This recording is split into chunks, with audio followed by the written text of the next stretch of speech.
Hi there and welcome to another Coffee with Colm, and thanks for tuning in. The objective of this series of 5-minute training videos is to get you thinking about a particular topic. And to get you thinking about a particular topic, I use snippets from my book, Feeding Johnny, How to Build a Business Despite the Roadblocks, to cover a particular topic that I hope will have relevance to you, and that perhaps by me sharing it, you'll get an aha moment, use the learnings from it to apply to your day-to-day work and business, and therefore take a shortcut where back in the day I didn't have one. That's my objective. The topic for this week is your professional reputation, and I'm going to do so by talking about a snippet of my book, which is called You Will Get Paid, Trust Me. If you enjoy what you're hearing, if you like what I'm teaching, feel free to leave a comment in the box below. Indeed, feel free to share it out privately or publicly to others out there that you think might benefit. So thanks very much indeed, and hold tight for the lesson. Okay, let me talk to you about the importance of your professional reputation. Back in January 2005, our cafe business failed. We knew it was failing, but it finally failed in January 2005. We knew it was game over, but we hadn't yet closed the doors. The doors wouldn't actually close until March, but this was January. Our fledgling school meals business that we had started off in 2003 was beginning to show promise, but was nowhere near a rock-solid business at the time. And because the cafe had failed and we knew we were going to close the doors, I ended up in January 2005 having to have a series of very tough meetings. And the series of very tough meetings were had with 3 different groups of people. 1 with our staff, 2 with our banks, and 3 with our suppliers. And I want to take you through those rounds of meetings very briefly, if I may. The ones with our staff were sad. They were more sad than tough. The staff had soldiered with us for such a long time. They also had seen how much effort we put in to try and rescue the business, so they didn't hold us responsible for the business failing, but they also knew that they were going to lose their jobs whenever we closed the doors. But they stayed with us and helped us ease our way out of a very difficult time. The second round of meetings with the banks were tough, but the banks basically owned us. They had the mortgage to our home, etc. So it really was just a bit of horse trading to reschedule our debt over a period of time once the doors were closed, which they agreed to, and delighted to say that it took us 10 years, but after those 10 years we had that debt cleared off. Happy days.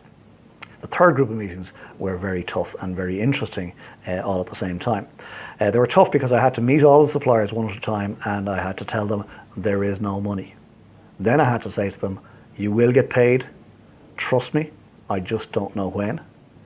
And the third thing was a major ask. I then went on to ask them all to continue to supply us, even though I told them we were broke, to continue to supply us until we closed the doors in our cafe, and then for a lot of them to continue to supply our school meals business so that we could morph into that when the day came. And you know what? Every one of them did.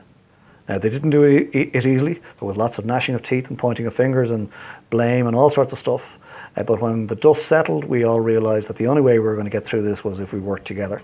And so we all worked to plan together. We closed the door in March 2005. We sold the lease, and whatever money was there, we paid our suppliers, and everybody shook hands and went their separate ways, happy that we'd done the right thing.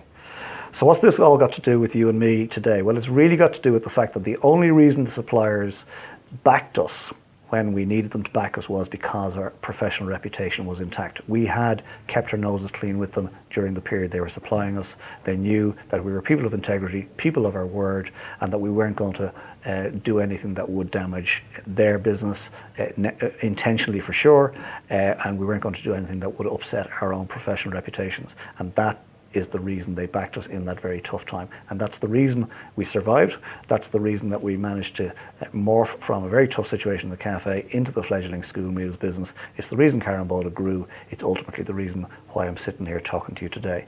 So thank you for listening, and I hope that you got something from that particular thing. Your professional reputation is invaluable. Protect it at all. Well, I hope you got something from that. I hope you enjoyed it, and much more importantly, I hope you got something that you could take away from it.